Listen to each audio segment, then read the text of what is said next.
Hello, I appreciate you guys coming to our little presentation today. It's about trying to start a new business, which can be complicated and a challenge, but also rewarding.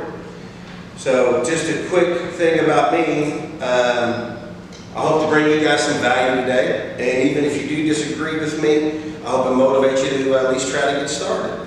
This is going to be about the basics, the fundamentals, and if some of you are already past this and you're more advanced than me, then I appreciate your patience. My name is Rick Lucas, and I'm the owner of Louisville SEO Strategies, and I've been in business for over 2 decades. And I started doing this part-time, actually, working on websites on the side. I had another business, I was doing some scrapping. But really opportunity knocked. And a friend of mine asked me to help him build a website for his HVAC company. And he was happy with what I did, with the work I'd done. And he referred me to someone, and then they referred me to someone. So at some point I was working and managing 3 websites before I'd ever built my own website about building websites. And really I started making more money doing the scrapping than or doing the building of websites than I was hauling stuff. So I had to change. I wanted the opportunity. So, but it started to work. But my point here is, if you have a passion for something, then you should follow it. And if you can make a living doing that, following that passion, then absolutely go for it. But in my opinion, opportunity is just as important. And it's almost irresponsible to pass up opportunity if that opportunity will help you take care of your family and yourself. But to follow your passion if you can. But really the point I'm trying to make also is that you have to be flexible. You always got to look for opportunity, and you have to be willing to learn new things. I think these are very important. So I've got about 5 or 6 steps here I want to talk about starting a business. And I think this is critical. The first step is get organized. Okay? Getting organized now will save you headaches in the future. It could be some superhuman task later on to find out where your inventory is, or your client contact info.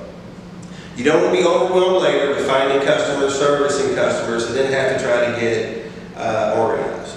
I still struggle with this sometimes myself. Keeping control of passwords, contact info can be a challenge sometimes. It is an ongoing process. And you have to look at it like once your business starts to grow, and say you're organized with your client info and your inventory, what happens when you have to hire someone? If you have the first 2 elements come together and you're organized, it's a lot easier to work out that pay and hours and all the things it takes to hire someone. Okay? And in my opinion, it's probably good to get yourself maybe a laptop if you can afford it, and that laptop is only for business. But if you can't afford a laptop, it's fine. Find yourself a binder, a cardboard box if you have to. Find you some way to stay organized. Keep these things together. And in that cardboard box, find you a space at your home. A little office, a corner in the kitchen, whatever. When you enter that space, it's only for business. You don't step in there and start watching YouTube videos. I catch myself doing that sometimes. So that's another thing that I struggle with sometimes. And part of being organized is to write it down. Writing it down now begins to bring it to life. It moves from the abstract to the physical. Starts to become a thing. This is when you're going to begin to flesh out your idea. You're beginning to build a business model. Okay? Put your thoughts in writing. This is you pitching yourself your own idea. If you can't convince yourself, how do you expect to convince strangers or new customers? So first, writing it down brings it to life, begins to solidify your plan. Brings the business model alive. And if you don't know what a business model is, that's your first set of homework. Figure out what a business model is. You have to know that. And if you don't, even if you don't have an idea yet, especially if you don't have an idea yet, it's time to figure out what a business model is. So that if you do come up with the idea, the product, the service, you can take off running. You can start with a business model. And you might find out that your idea is a bad idea. You might find out that you have to compete with Amazon, and that might not work. And I often think about this. I wonder how many good ideas did Einstein have and he forgot to write them down. So you've got part of your business model. You're getting organized. So now we're going to look at market research. Now market research is not as complicated as you think, but it really can be as complicated as you want it to be. Successful businesses conduct ongoing market research all the time. This is something you'll have to learn now. Not only is it vital to start that new business, but it's an ongoing task. It would be best to learn that skill now before you have to in the future. This market research will help you identify your competition, who your customers are, what you have to do to be better than your competition. This is a golden opportunity to sharpen your idea and turn it into a plan. Market research provides the answers companies need to be able to move forward. And there are many types of market research: competitor, brand, there's a list. But it is important. So that business model, which led to the market research, which gave you the idea that you wanted, and this is the opportunity for you to gather your team. When I say gather a team, what I mean is no entrepreneur can do everything. You can't be an expert in every facet of what's going on out there, especially when the business grows. There's a myriad of tasks that has to be done: taxes, accounting, payroll. There's no way anybody can do everything. Find your lawyer, find your accountant, find your website designer. The worst time to go looking for a good lawyer is when you're in the middle of a lawsuit. You're asking for trouble. The worst time to go looking for a good lawyer or looking for a reliable accountant is when you're in the middle of an audit. It may be too late. But the point is to gather your team and you have constructive, reliable people by your side. Look, I have an accountant. I run a business. Could I do my taxes? Probably. Should I do my taxes? Probably not. So everybody has to have what it takes. So, and this will tell you what you can and can't do. And this leads us to figure out what you don't know. Like I said before, no one can be an expert in running the facet of every kind of business. This will add to your business model and help you shape your team. This is a time to assess your personal weaknesses, okay? Be brutally honest and objective with yourself. Look yourself in the mirror and figure out what you can or can't do. If you think you're a brilliant salesperson, but you can't handle rejection, this plan of yours could end quickly and painfully. Be honest with what you can and can't do. And this will help you assess what you need and who you need. So we're getting there. Once you figure that out, you want to marshal and assess your resources. Resources, everybody thinks about money. Yes, finances are important, but there are other types of resources. Time is a resource. Do you have the time, and more importantly, are you willing to put in the time to make the business successful? This is important. There's other types of resources: a high credit score, office space at home, family or friends that are willing to pitch in. Money in the bank is great, and everybody wants that. But if you take a critical look around, you may find some resources you didn't realize you had. And then there's some other resources out there to consider. There's mentor programs, networking events.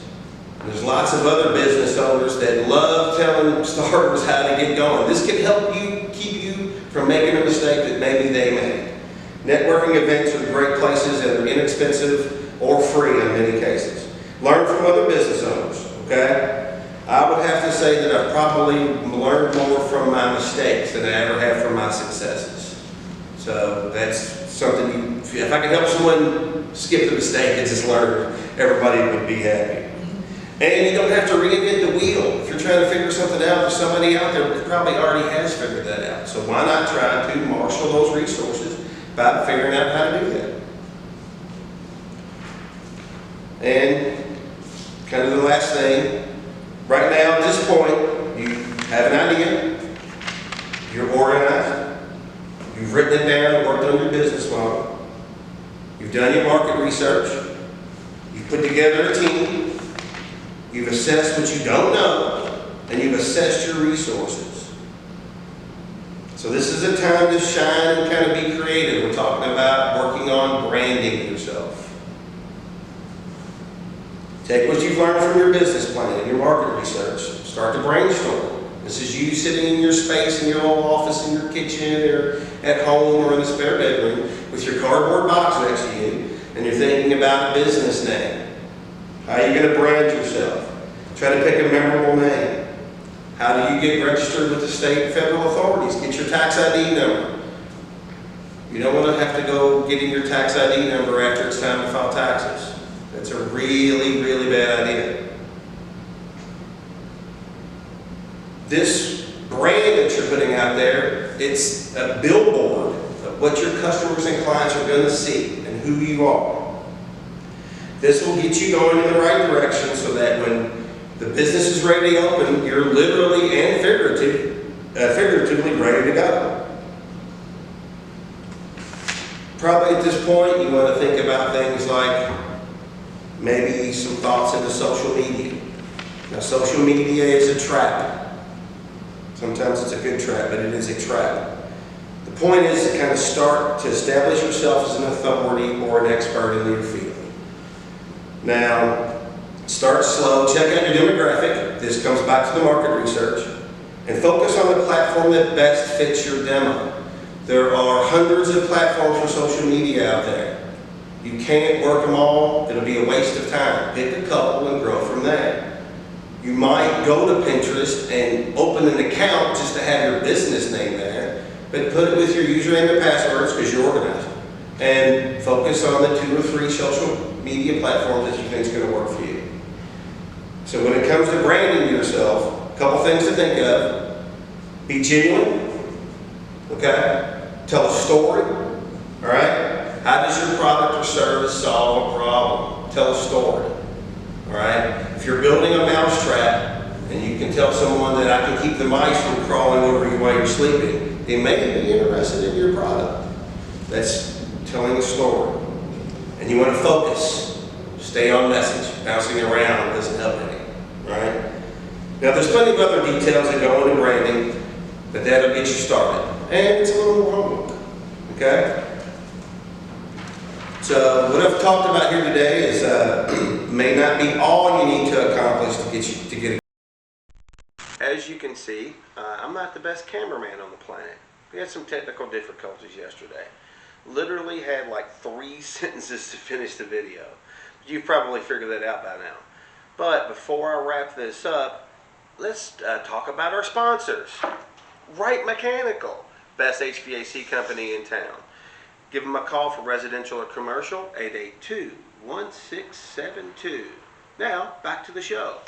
So we're going to wrap this up. What I was talking about earlier, after the branding, was just some of the basics.